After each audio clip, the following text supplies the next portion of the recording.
plenário da cidade, recebendo aqui no estúdio da TV Fortaleza o vereador João Alfredo, do PSOL. E o primeiro assunto que nós vamos conversar com ele diz respeito à lei da matinha do PC. É uma área de relevante interesse ecológico. Foi um projeto do vereador João Alfredo, tramitou por 4 anos aqui na Câmara, mas foi vetado pelo prefeito. Posteriormente, o prefeito enviou uma mensagem e essa mensagem foi aprovada aqui na Câmara, esse projeto de lei, mas sofreu algumas restrições por parte do vereador. E, vereador, eu gostaria que o senhor começasse falando a respeito do que é que o senhor discordou do projeto da matinha do PC, que o senhor fez e o que o prefeito enviou para a Câmara e vai virar lei. Bom, talvez fosse importante primeiro até falar sobre o que é que significa, né, esse projeto, que é um projeto que vem da própria Universidade Federal do Ceará. Quem conhece o campus do PC sabe que no entorno do açude Santo Anastácio tem uma matinha, uma pequena floresta, né? É uma matinha de um ecossistema chamado tabuleiro, né? Que é uma mata, o que eu diria que é de transição entre o litoral do semiárido e a Caatinga, né? Então é uma mata remanescente, tá certo? Então não tem nada a ver com Mata Atlântica, algumas pessoas até dizem isso. Bom, essa é uma discussão assim que não há consenso, entendeu? Porque quando você olha o mapa da Mata Atlântica, ele sai da Paraíba, né? Pega a zona da mata da Paraíba, Pernambuco e vai descendo até o sul e o sudeste. Tá? Alguns consideram que os manguezais, a própria matinha de tabuleiro e também parte da vegetação da Serra de Baturité poderia ser considerada Mata Atlântica, né? Mas como eu disse, não está no bioma, no bioma. O bioma Mata Atlântica, ele não chega ao Ceará. O Ceará está todo inserido no bioma Caatinga, né, que é o bioma do semiárido. Claro que no bioma Caatinga você tem serras úmidas, não é? Como eu falei de Baturité, mas também a da Ibiapaba e o Araripe, e de certa forma o Apodi, não é? Nós temos os manguezais, aqui no Ceará mesmo, do Rio Pacuti, do Rio Cocó e o do Rio Ceará, tá certo? E nós temos essa mata de tabuleiro que ocorre em todo o nosso litoral, tá certo? Então, é uma matinha que faz parte da nossa região, especificamente da nossa região. E os professores propuseram que ela fosse protegida, né? Como você falou, ela tramitou durante 4 anos, houve um consenso na sua aprovação, depois houve o veto do prefeito que reenviou, né, uma nova proposta para a Câmara, não é? Evidentemente que a nossa crítica principal é o fato de que as modificações que a gestão, que a prefeitura queria inserir no nosso projeto, modificar, deveria ter sido feito no processo de tramitação e não vetar e enviar um outro projeto, tá certo? Essa crítica nós fizemos. Mas nós estivemos abertos a debater o mérito dessa nova proposta. Por quê? Porque para nós a questão fundamental não é a autoria. Claro que eu perdi a autoria, entendeu? Ela passou a ser a autoria do prefeito Alberto Cláudio, embora ele tenha feito referência ao meu projeto. E nós, então, fizemos uma reunião na Secretaria de Urbanismo e Meio Ambiente, com a presença do professor Jeová Meirelles. O professor Jeová Meirelles foi um dos inspiradores desse projeto. E nós observamos que houve, efetivamente, duas questões, tá certo? No nosso projeto, que poderia ter sido modificado na época da tramitação. Um foi um deslocamento do mapa, o problema do chamado georreferenciamento. Ou seja, houve uma divergência entre o programa utilizado pela Prefeitura e o programa utilizado pelo UFC. Tá? E havia uma correção de natureza técnica, entendeu? Não é no mérito. No mérito, eles fizeram uma modificação. Qual foi? No projeto original nosso, nós protegimos todo o entorno do açude, onde está a matinha, e protegimos também a área jusante. O que é jusante? A área após o sangradouro, quando o riachinho continua, tá certo? E depois vai se encontrar lá na frente com o Maranguapinho, com o Rio Ceará, porque faz parte daquela bacia do Maranguapinho, Ceará. Tá? Eles argumentaram na Prefeitura que essa parte já está incluída no Parque Raquel de Queiroz, que é um grande parque, que é uma proposta antiga, que vem da época do governo Juracy e que a prefeitura assumiu, tá certo? Que pega toda aquela zona oeste da cidade, né? Passa ali por trás, né? Começa ali no bairro Ellery, né? Ali onde tem aquele polo de lazer, tá certo? Vem por trás ali do Norte Shopping, do Colégio Santa Isabel, passa por dentro do PC, né? Passa em frente praticamente à casa de Raquel de Queiroz, por isso é Parque Raquel de Queiroz, e vai desembocar lá na frente no Maranguapinho. Essa parte, portanto, depois do Sangradouro, tá certo, ali da parede do açude, ela está incluída no Parque Raquel de Queiroz. O que é que nós consideramos? Inclusive, eu fiz questão de ouvir o professor Jeová Meirelles, que, na verdade, não prejudicava o principal da matéria, que era o principal, era exatamente a matinha. Então, mesmo com a crítica, que eu não retiro essa crítica, porque acho que os vereadores têm que sofrer. Eu fiz esse questionamento à secretária e ao assessor legislativo da prefeitura, por que esse meu projeto, quando estava tramitando, não foi para a Secretaria de Urbanismo e Meio Ambiente, porque era natural que fosse, né? Né? Para que a prefeitura, através do órgão responsável pela questão ambiental, que é a SEMA, pudesse se manifestar. Não foi. Foi aprovado aqui e depois a própria prefeitura, né, que através do seu líder que aprovou, voltou. Mas isso é o menos, né? O principal nós criamos, tá certo, uma nova unidade de conservação, é a segunda área de Fortaleza, né? Vamos lembrar isso. A primeira é das Dunas do Cocó, também de nossa autoria, tá certo? Está lá, as dunas estão protegidas, tá certo? Essa é a segunda área, ela vai permitir que a Universidade Federal do Ceará possa fazer convênios com o Ministério do Meio Ambiente, com o Ministério da Ciência e Tecnologia, para fazer pesquisas do ponto de vista da utilização, né, daquela área, como está aqui, inclusive, no inciso 3º, né, do nosso artigo 2º, como um dos objetivos, subsidiar atividades didáticas e científicas da Universidade Federal do Ceará, bem como atividade de lazer e ecoturismo para a sociedade de Fortaleza, tá certo? Quer dizer, então, eu acho que é fundamental isso. E temos ainda, é bom também adiantar, né, uma terceira proposta de área, que é a área do chamado Enclave do Cerrado, que é outra preciosidade. Em qual região? Que fica ali na cidade dos funcionários, no terreno dos Correios. Ali, não sei se as pessoas sabem, Paulo, ali você tem vegetação do Cerrado, espécies do Cerrado em Fortaleza. Ora, o Cerrado mais próximo nosso é no Piauí, mais ao sul do Piauí, na Bahia, tá certo? Então, por alguma razão da natureza, os ventos, os pássaros, tá certo? Trouxeram essas sementes, tá certo? E tem um pequeno pedaço em Fortaleza que tem essa vegetação. Então, é algo fantástico. Então, nós, inclusive, aproveitamos a reunião na prefeitura, na SEUMA, para fazer o debate para a criação dessa área. Assim, nós teríamos três áreas em Fortaleza. Uma das dunas, são dunas paleodunas, que são dunas antigas parabólicas, né? São dunas cobertas, dunas edafizadas. Exatamente, são dunas já cobertas de vegetação, tá certo? Não são dunas móveis, né? São paleodunas porque são muito antigas, elas têm quase 2.000 anos de existência, tá certo? E elas estão já protegidas pela lei municipal, né? A 9502 de nossa autoria. Agora, com a lei 10.463, nós temos a proteção da matinha, que é um outro ecossistema, a mata de tabuleiro, e estamos, vamos dizer, lutando para proteger, né, a vegetação do cerrado. Com isso, nós teríamos, tá certo, esses três tipos de vegetação, de geossistemas diferenciados, legados para a cidade de Fortaleza, não só para as atuais, mas também para as futuras gerações. Né? Para as futuras gerações. No caso da matinha do PC, não resta dúvida que jamais a cidade vai avançar sobre aquela mata. Exatamente. Né? A ideia é proteger.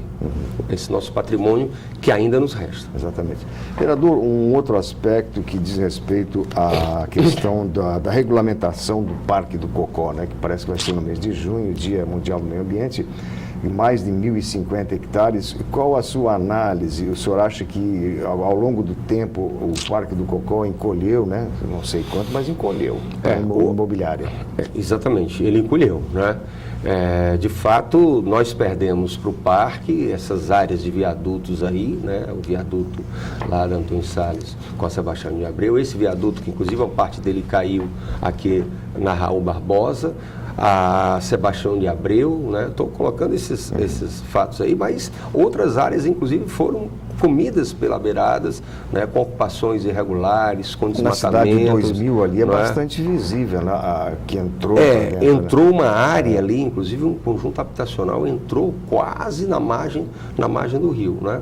Então a gente perdeu. Agora, também a gente não deve deixar de reconhecer, tá certo, que após quase 40 anos de luta, nós vamos ter finalmente a regulamentação definitiva do parque. Por que eu chamo de definitiva, Paulo? Porque o que acontece, na verdade, é que nós temos uma lei federal, que é a Lei 9985 de 2000, que criou o Sistema Nacional de Unidades de Conservação. E diz como devem ser as unidades de conservação e como deve ser a forma de criação. O que é que aconteceu aqui? No primeiro governo do Tasso e no governo do Ciro Gomes, 2 decretos declararam, né, para criação do parque, posteriormente, de utilidade pública, né, terrenos ali, onde hoje, inclusive, está o parque, embora não legalizado, né? Só que não aconteceu a criação formal como unidade de conservação, como prevê essa lei que eu falei de 2000, que é a Lei 9985. Né? E isso desprotegeu. Por incrível que pareça, a maior proteção que o parque tem hoje é da lei municipal. É do Plano Diretor Participativo de Fortaleza, tá certo? Aprovado pela Casa, eu não era vereador à época, né? Ele foi promulgado pela prefeita, então prefeita Luiziane Lins, em 2009, mas a votação dele terminou em 2008.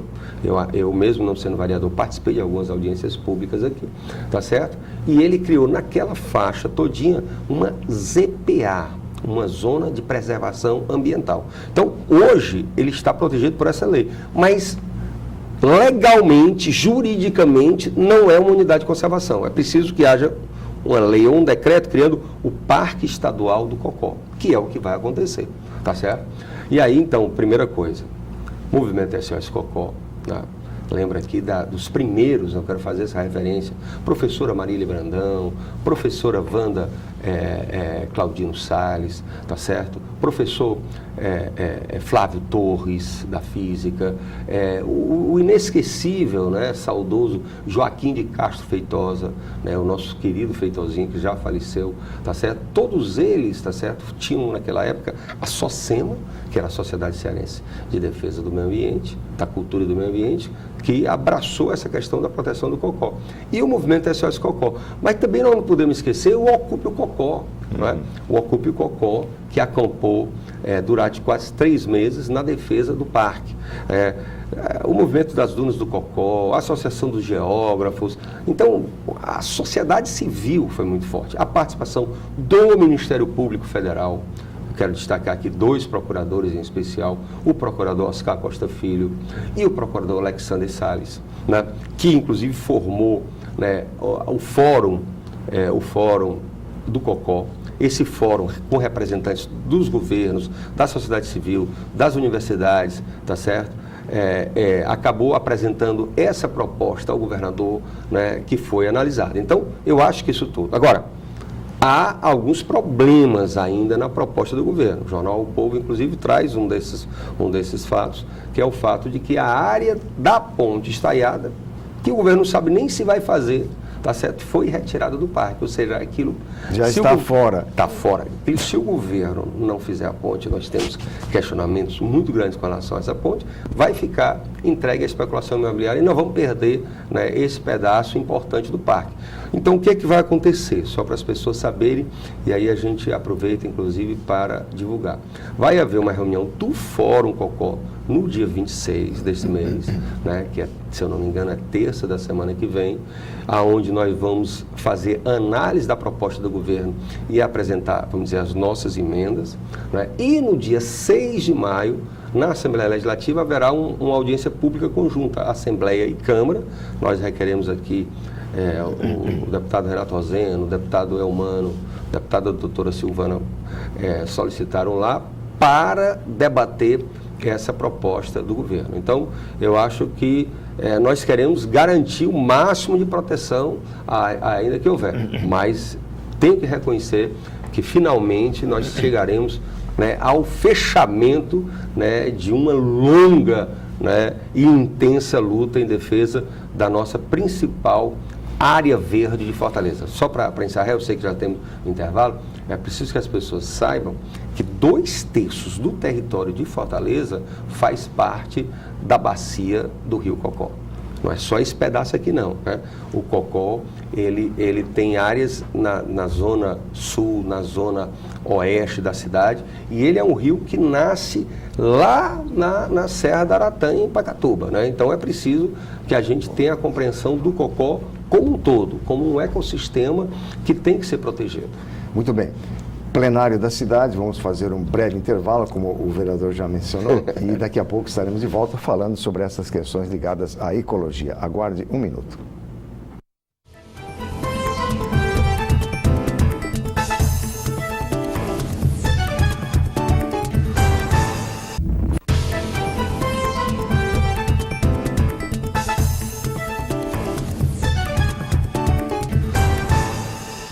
Estamos de volta com o plenário da cidade pela TV Fortaleza. Estamos conversando com o vereador João Alfredo do PSOL. O vereador João Alfredo, ele é professor de Direito Ambiental da Faculdade 7 de Setembro e é doutorando nesta área, brevemente um doutor.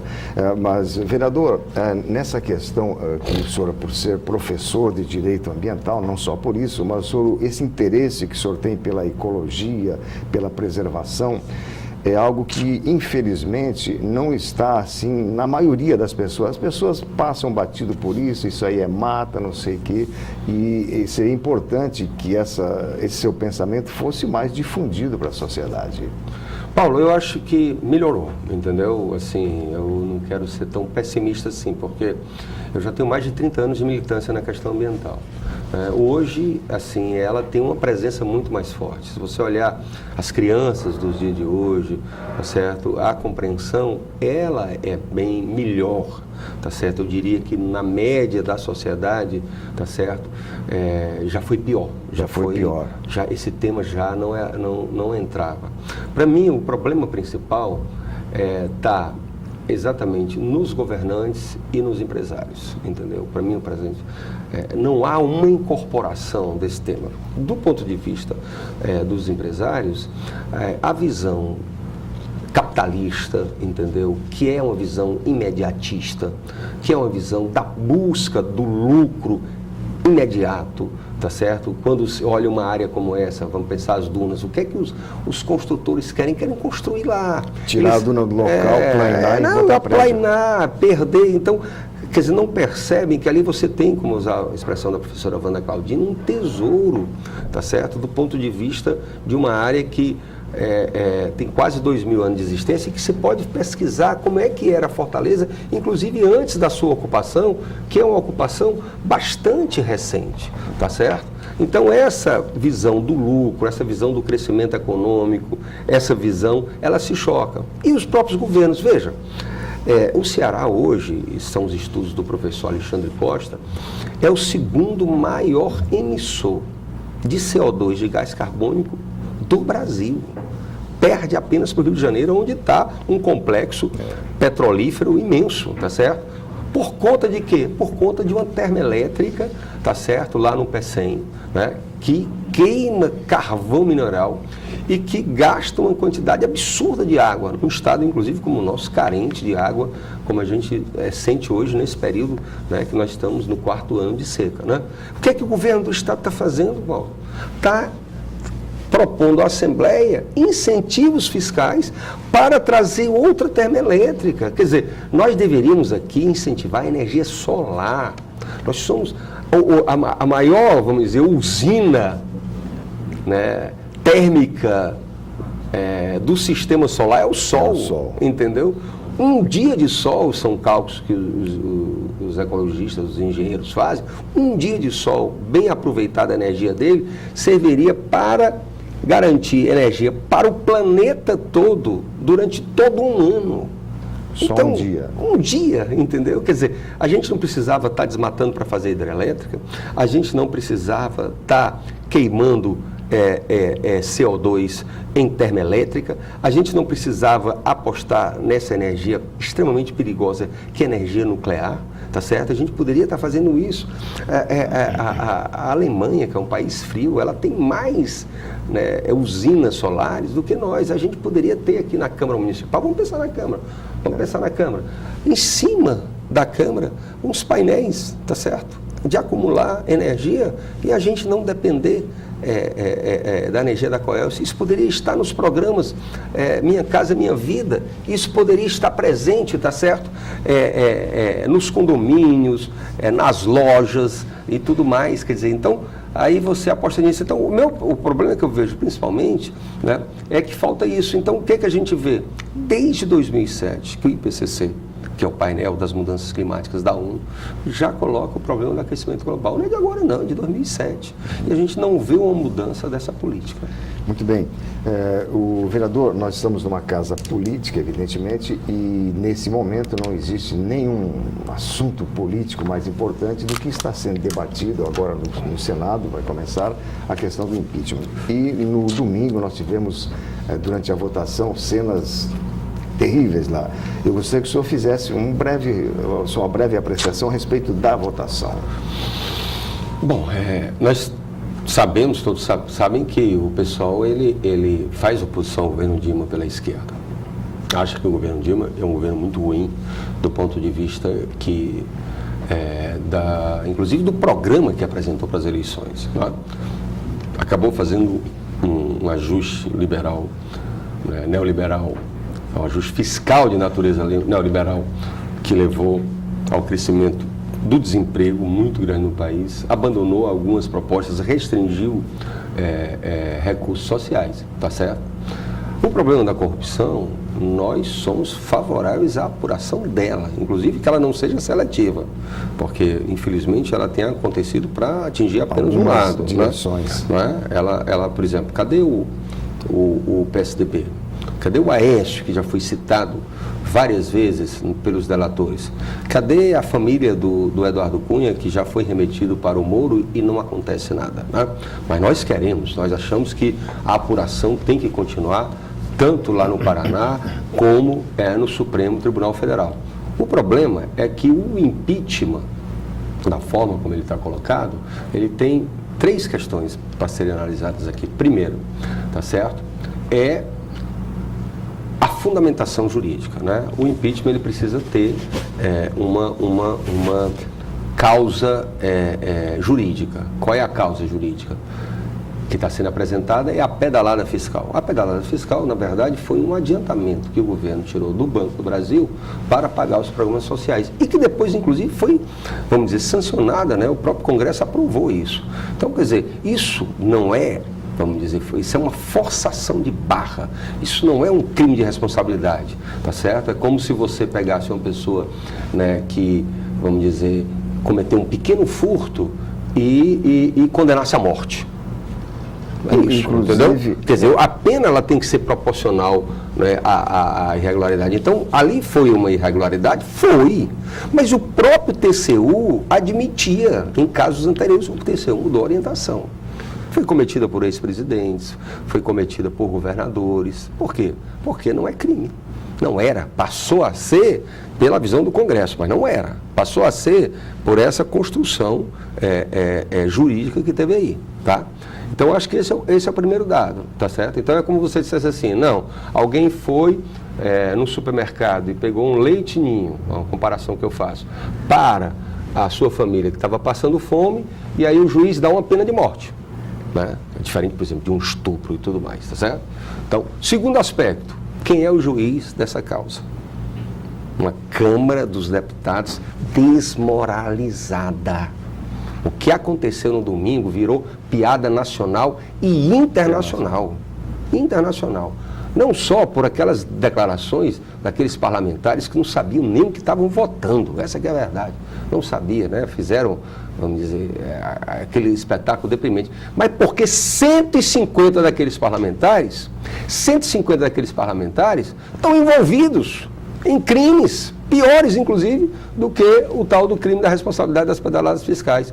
O presidente desse, aspas, tribunal, o Eduardo Cunha, é réu na Lava Jato. Descobriram 50 milhões de reais em conta na Suíça, de propina. Quer dizer, um crime desse é muito maior do que uma pedalada, tá certo? Uma pedalada que a Dilma fez. Então, fazendo aqui uma outra comparação, para quem está assistindo entender, é como se essa pessoa, né, que cometeu um... Vamos pensar outra comparação. Alguém vai no carro, atropela e bate numa pessoa e aquela pessoa fica ferida, tá certo? É um chamado crime culposo. Você não teve a intenção de cometer. Aí o juiz que vai julgar essa pessoa é um estuprador.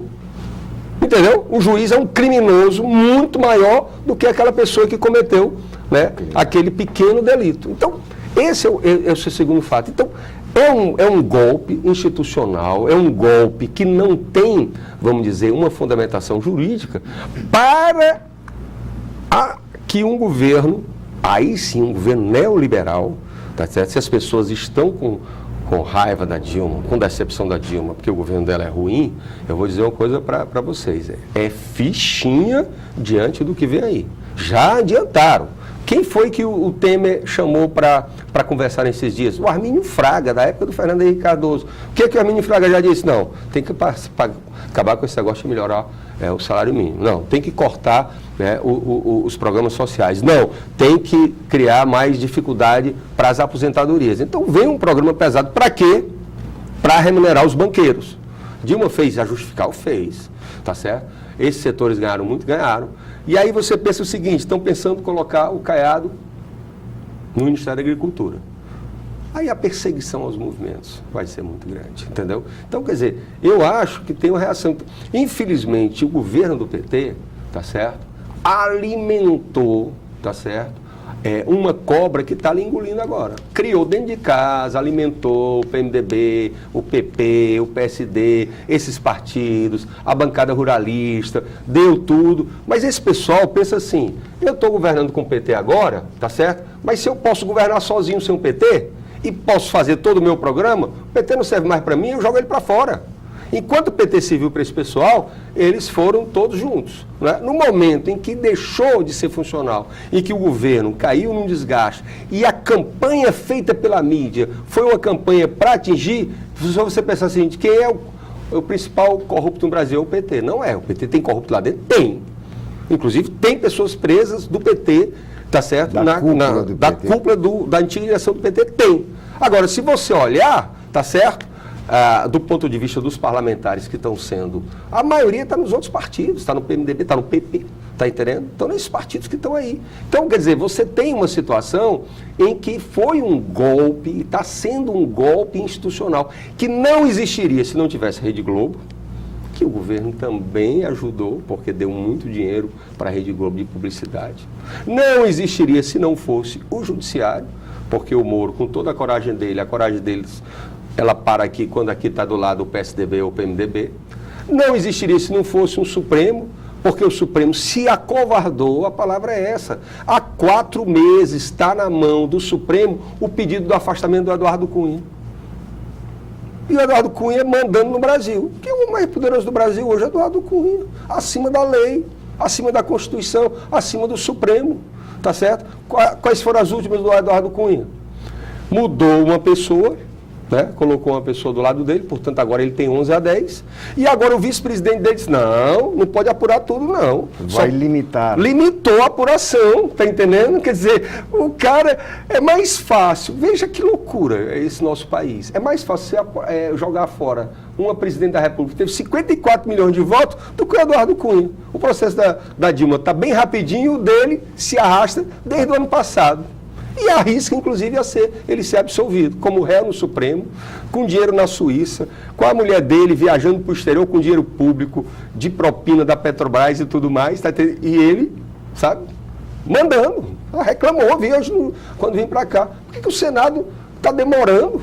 Está entendendo? Disse que não vai votar nada na Câmara dos Deputados enquanto não resolver o impeachment. Quer dizer, chantageia todo mundo. Aquele Silvio Costa na votação, ele foi muito claro, disse assim, olha, todo mundo aqui é covarde, porque o Eduardo Cunha tem todo mundo aqui na mão. Um monte de parlamentar aqui depende dele, porque ele sabe das coisas dos outros. Tá certo? Então, quer dizer, uma Câmara dessa é desmoralizada. Né? Se era para mudar o Brasil, tinha que ser eleição geral. Para mudar, de verdade, tinha que ser eleição geral. Botar para fora esse Congresso que está aí, presidente, vice e tudo mais e tal. Agora, tirar só a Dilma, manter o vice e manter esse Congresso que está aí é muito injusto. Completamente injusto. Isso, eu acho que, como o senhor mencionou anteriormente, a questão vai estourada quando entrar Armínio Fraga e todo esse pessoal. Mas também o que mais marcou, na minha opinião, foi aquela questão do Bolsonaro fazer aquele elogio a um grande torturador, um coronel do Exército. Coronel Ustra, um horror. Aquilo ali, inclusive, tá certo? Hoje tem até uma votação aqui de um requerimento da vereadora Toninha Rocha, de uma moção de repúdio. Veja, o crime de tortura é um crime de lesa humanidade. A tortura, ela é desumana, ela é cruel, é covarde. É alguém que tem a força na mão e submete a outra pessoa a uma situação de sofrimento e de dor. Foi isso que aconteceu. O Coronel Ustra foi o torturador da Dilma. O Coronel Ustra matou 51 pessoas. Gente, pelo amor de Deus. Pelo amor de Deus. Como é que um deputado homenageia um assassino, um torturador, inclusive você pode até não gostar da Dilma, das posições dela, mas pelo amor de Deus, entendeu? É como você pegar, vou usar uma expressão, é falar de corda na casa de enforcado, tá entendendo? É você não ter respeito por isso. Então isso é fascismo. O fascismo não é democrático. Em qualquer lugar do mundo democrático, sério, Bolsonaro estava na cadeia, não era no parlamento não. Entendeu? Isso é uma desmoralização da política e hoje já tem vários pedidos, inclusive vou concluir. A OAB do Rio de Janeiro solicitou a cassação dele. O PSOL está pedindo à Procuradoria-Geral da República para apurar esse crime. É inadmissível. Muito bem, vereador João Alfredo, do PSOL, agradecemos pela entrevista, por essa aula de direito ambiental e também a aula de política que o senhor nos proporcionou e proporcionou aos telespectadores da TV Fortaleza. Vereador, muito obrigado pela entrevista e plenário da cidade termina aqui. Obrigado pela audiência e até amanhã.